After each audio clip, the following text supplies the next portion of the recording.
दोस्तों नमस्कार। आज के वीडियो में हुमायूं का इतिहास, जीवन परिचय, पत्नी, युद्ध, शासनकाल और मृत्यु की पूरी जानकारी है। हमारे चैनल पे नए हैं तो सब्सक्राइब कर बेल आइकन का बटन दबाएं, लाइक शेयर कमेंट करें। तो क्लो चालू करते हैं वीडियो। हुमायूं एक प्रख्यात मुगल सम्राट था जो बाबर का सबसे बड़ा पुत्र था।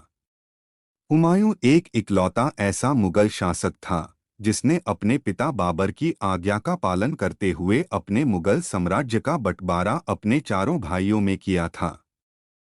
हुमायूं ने अपने जीवन में कई उतार चढ़ावों को देखा। हुमायूं का जन्म एवं प्रारंभिक जीवन। हुमायूं का जन्म 6 मार्च 1508 ही को काबुल के किले में हुआ था। हुमायूं का अर्थ होता है भाग्यशाली। इसका मूल नाम नसीरुद्दीन मोहम्मद था। उनकी मां का नाम माहम बेगम था। बचपन में सब उन्हें नसीरुद्दीन मोहम्मद हुमायूं कहकर पुकारते थे। वह बाबर के सबसे बड़े और लाडले पुत्र थे। हुमायूं के 3 भाई कामरान, मिर्जा, अस्करी और हिंदाल थे, जिसके लिए हुमायूं ने अपने साम्राज्य का बंटवारा कर दिया था, लेकिन बाद में उन्हें इसकी वजह से काफी कुछ भुगतना पड़ा था। मुगल शासक हुमायूं महज 12 साल का था तब उसे बदख्शां के सूबेदार के रूप में नियुक्त किया गया। बाबर काबुल के चाहर बाग में हुमायूं के जन्म का उत्सव मनाता था। साम्राज्य का इस तरह से किया गया विभाजन हुमायूं की भयंकर भूलों में से एक था, जिसके कारण उसे अनेक आंतरिक कठिनाइयों का सामना करना पड़ा और कालांतर में हुमायूं के भाइयों ने उसका साथ नहीं दिया। वास्तव में अविवेकपूर्ण ढंग से किया गया साम्राज्य का यह विभाजन कालांतर में हुमायूं के लिए घातक सिद्ध हुआ। यद्यपि उसके सबसे प्रबल शत्रु अफगान थे, किंतु भाइयों का असहयोग और हुमायूं की कुछ व्यक्तिगत कमजोरियां उसकी असफलता का कारण सिद्ध हुई।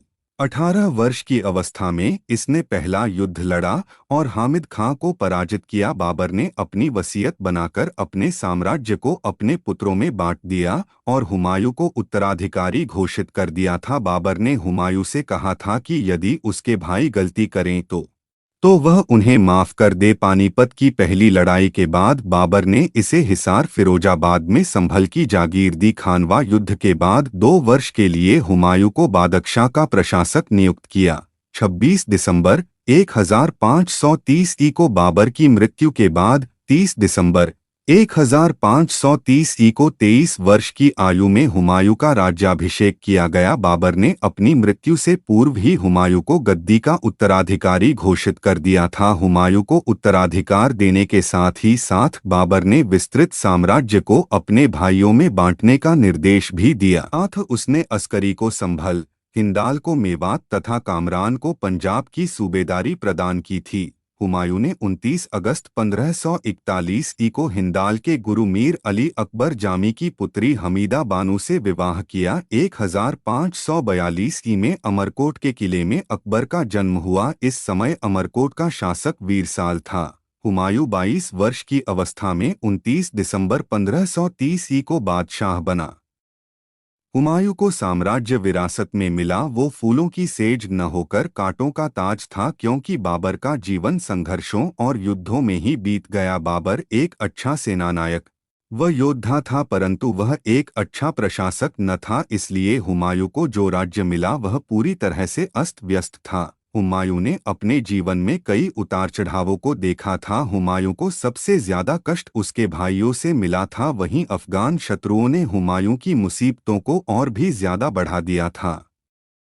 हुमायूं दूसरे मुगल शासक थे जिन्होंने उस समय आज के अफगानिस्तान, पाकिस्तान और उत्तरी भारत के कुछ भागों पर 1531 से 1540 तक और फिर दोबारा 1555 से 1556 तक शासन किया था। उनके पिता बाबर की ही तरह उन्होंने भी अपने साम्राज्य को जल्द ही खो दिया था, लेकिन बाद में पर्शिया के सफविद राजवंशियों की सहायता से पुनः हासिल कर लिया था। 1556 में उनकी मृत्यु के समय मुगल साम्राज्य तकरीबन 10 लाख किलोमीटर तक फैला हुआ था। हुमायूं ने बाद में पश्तून से भी शेर शाह सूरी से हारकर अपने अधिकार को खो दिया था, लेकिन बाद में पर्शियन की सहायता से उन्होंने उसे दोबारा हासिल कर लिया था।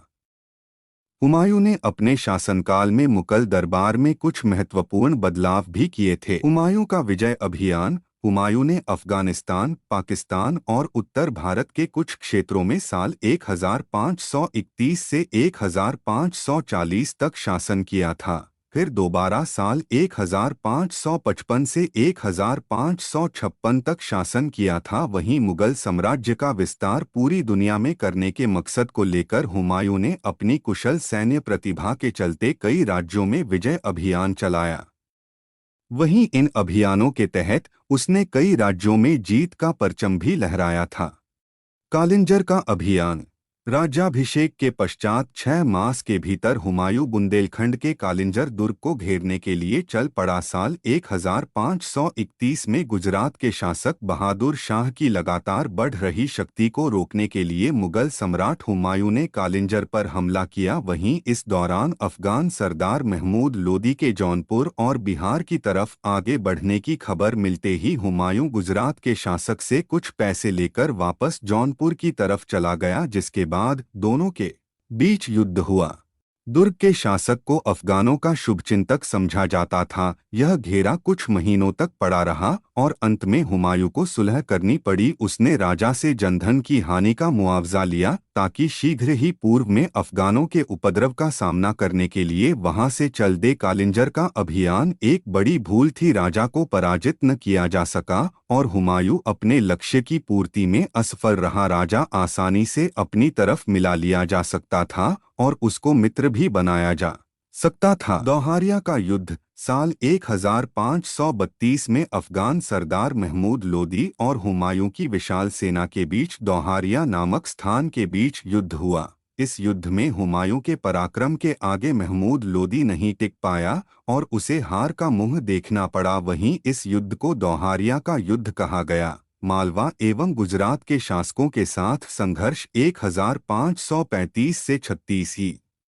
मालवा मध्य युग में एक महत्वपूर्ण भाग समझा जाता था। गुजरात, मेवाड़ तथा दिल्ली के शासकों के बीच मालवा को लेकर बराबर संघर्ष बना रहता था। बाबर शासक था। बाबर की मृत्यु के पश्चात सुल्तान महमूद ने राणा सांगा द्वारा अधिकृत स्थानों पर अधिकार करने तथा गुजरात की गद्दी पर बहादुर शाह के भाई चौदो को बैठाने की योजना बनाई। बहादुर शाह ने इससे लाभ उठाकर मालवा पर आक्रमण किया तथा 1531 में उसने मालवा को अपने राज्य में मिला लिया। इस तरह हुमायूं के राज्यारोहण के प्रथम वर्ष ही मालवा पर बहादुर शाह का अधिकार हो गया। हुमायूं के गद्दी पर बैठने के समय गुजरात पर बहादुर शाह शासन करता था। यह एक महत्वाकांक्षी व्यक्ति था। उसने 2 तुर्की विशेषज्ञों की सहायता से अपना तोपखाना शक्तिशाली तथा मजबूत कर लिया था। उसकी सेना में लगभग 10,000 विदेशी सैनिक थे। हिंदुओं के साथ ही उसका व्यवहार अच्छा था। थोड़े ही दिनों में वह जनप्रिय शासक बन गया। उसने निकट के भागों पर अधिकार कर अपनी शक्ति को और बढ़ा लिया। मुगल सम्राट हुमायूं और गुजरात के शासक बहादुर शाह के बीच संघर्ष। गुजरात के शासक बहादुर शाह ने 1531 ईस्वी में मालवा तथा 1532 में रायसीन के महत्वपूर्ण किले पर अधिकार कर लिया। इसके बाद उसने मेवाड़ को संधि करने के लिए मजबूर किया। वहीं इस दौरान गुजरात के शासन बहादुर शाह ने टर्की के एक प्रख्यात एवं कुशल तोपची रूमी खां की मदद से एक शानदार तोपखाने का निर्माण भी करवाया था, जिसके बाद हुमायूं ने बहादुर शाह की बढ़ती हुई शक्ति को दबाने के लिए साल 1535 में बहादुर शाह पर सहारनपुर में आक्रमण कर दिया। दोनों के बीच हुए इस संघर्ष में गुजरात के शासक बहादुर शाह को मुगल सम्राट हुमायूं से हार का सामना करना पड़ा था। इस तरह हुमायूं ने मांडू और चंपानेर के किलों पर भी अपना अधिकार जमा लिया और मालवा और गुजरात को उसने मुगल साम्राज्य में शामिल करने में सफलता हासिल की। हुमायूं का शेरशाह से युद्ध। वहीं दूसरी तरफ शेर खां ने सूरजगढ़ के राज में बंगाल को जीतकर काफी ख्याति प्राप्त की, जिससे हुमायूं की चिंता और अधिक बढ़ गई। इसके बाद हुमायूं ने शेर खां को सबक सिखाने और उसकी शक्ति को दबाने के उद्देश्य से साल 1538 में चुमानगढ़ के किला पर घेरा डाला और अपने साहस और पराक्रम के बलबूते पर उस पर अपना अधिकार जमा लिया।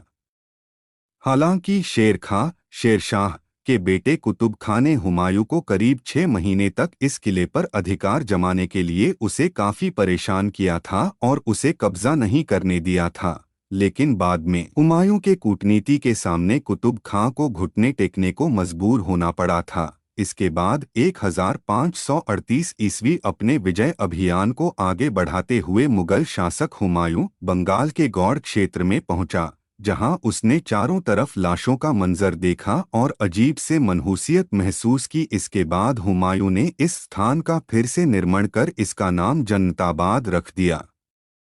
वहीं बंगाल से लौटते समय हुमायूं एवं शेरखां के बीच बक्सर के पास 29 जून 1539 को चौसा नामक जगह पर युद्ध हुआ, जिसमें हुमायूं परास्त हुआ। चौसा का युद्ध 25 जून 1539 ई।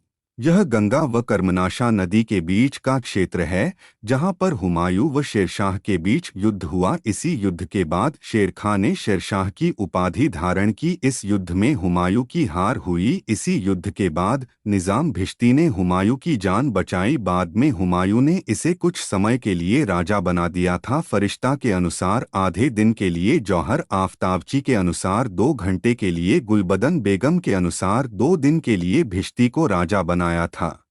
कन्नौज और बिलग्राम की लड़ाई, हार 17 मई 1540 और निर्वासित जीवन। इस युद्ध में हुमायूं हार गया और निर्वासित हो गया। कन्नौज से हारने के बाद वह क्रमशः आगरा, दिल्ली और सिंध गया। बाद में बैरम खां की सलाह पर वह ईरान के शाह तहमास के दरबार में पहुंचा। यहाँ पर उसने शिया धर्म स्वीकार कर लिया। हुमायूं ने तहमास्प से संधि की कि वह कांधार विजित कर उसे दे देगा। 1545 में उसने कांधार जीतकर शाह को दे दिया। आगे शाह ने काबुल व गजनी को जीतने में कोई दिलचस्पी नहीं दिखाई। तब हुमायूं ने कांधार को पुनः अपने नियंत्रण में ले लिया। इसके बाद उसने काबुल जीता। इसी समय हुमायूं की तरफ से युद्ध करते हुए हिंदाल मारा गया। हुमायूं की फिर से सत्ता में वापसी। करीब 14 साल काबुल में बिताने के बाद साल 1545 ईस्वी में मुगल सम्राट हुमायूं ने काबुल और कंधार पर अपनी कुशल रणनीतियों द्वारा फिर से अपना अधिकार जमा लिया। वहीं हिंदुस्तान के तल्ख पर फिर से राज करने के लिए 1554 ईस्वी में हुमायूं अपनी भरोसेमंद सेना के साथ पेशावर पहुंचा और फिर अपने पूरे जोश के साथ उसने 1555 ईस्वी में लाहौर पर दोबारा अधिकार कर जीत का फतवा लहराया। मच्छीवारा और सरहिंद का युद्ध। इसके बाद मुगल सम्राट हुमायूं और अफगान सरदार नसीब खां एवं तांतर खां के बीच सतलुज नदी के पास मच्छीवारा नामक जगह पर युद्ध हुआ। इस युद्ध में भी हुमायूं ने जीत हासिल की और इस तरह पूरे पंजाब पर मुगलों का अधिकार जमाने में सफल हुआ। इसके बाद 15 मई 1555 ईस्वी को ही मुगलों और अफगानों के बीच सरहिंद नामक जगह पर भीषण संघर्ष हुआ। इस युद्ध में मुगल सेना का नेतृत्व बैरम खां ने और अफगान सेना का नेतृत्व सिकंदर सूर ने किया। हालांकि इस संघर्ष में अफगान सेना को मुगल सेना से हार खानी पड़ी और फिर 23 जुलाई साल 1555 में मुगल सम्राट हुमायूं दिल्ली की सत्ता पर काबिज हुए। इस तरह मुगलों ने एक बार फिर अपने साम्राज्य स्थापित कर लिया और हिंदुस्तान में मुगलों का डंका बजा। हुमायूं की पुनर्वापसी।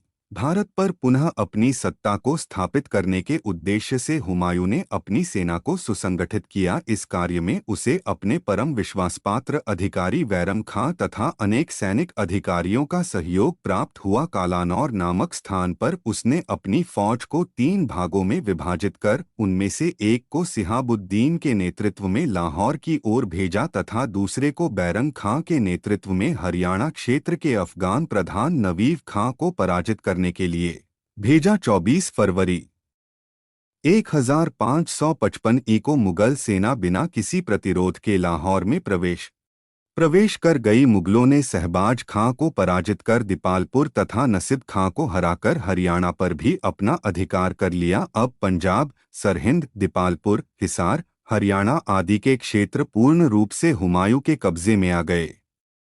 मुगलों की विजयी सेना हर्ष के साथ दिल्ली पर अधिकार करने के उद्देश्य से आगे बढ़ी।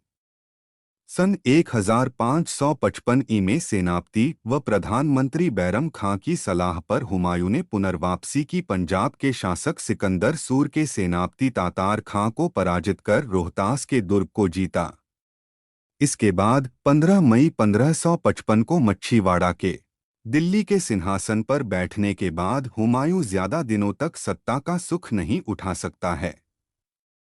24 जनवरी 1556 ई को जब अपनी पुस्तकालय में हुमायूं अजान का शब्द सुनकर तेजी से पुस्तकालय की सीढ़ियों से उतरने लगा तो उसके पैर फिसल गए और वहां से गिर जाने के कारण उसको इतनी गहरी चोट आई कि 27 जनवरी को संध्याकाल में उसकी मृत्यु हो गई। वहीं हुमायूं की मृत्यु के बाद उसका पुत्र अकबर ने मुगल सिंहासन संभाला। उस समय अकबर की उम्र महज 13 से 14 साल थी, इसलिए बैरम खां को अकबर का संरक्षक नियुक्त किया गया। इसके बाद अकबर ने मुगल साम्राज्य को मजबूती प्रदान की और लगभग पूरे भारत में मुगलों का साम्राज्य स्थापित किया। हुमायूं के जीवन से यही प्रेरणा मिलती है कि कठिनाइयों का डटकर सामना करने वालों को अपने जीवन में सफलता जरूर नसीब होती है, इसलिए अपने लक्ष्य की तरफ बिना रुके बढ़ते रहना चाहिए। हुमायूं के बारे में इतिहासकार लेनपुल ने कहा है कि हुमायूं गिरते पड़ते इस जीवन से मुक्त हो गया, ठीक उसी तरह जिस तरह तमाम जिंदगी गिरते पड़ते चलता रहा था। वीडियो अच्छी लगे तो सब्सक्राइब कर बेल आइकन का बटन दबाएं, शेयर कमेंट करें।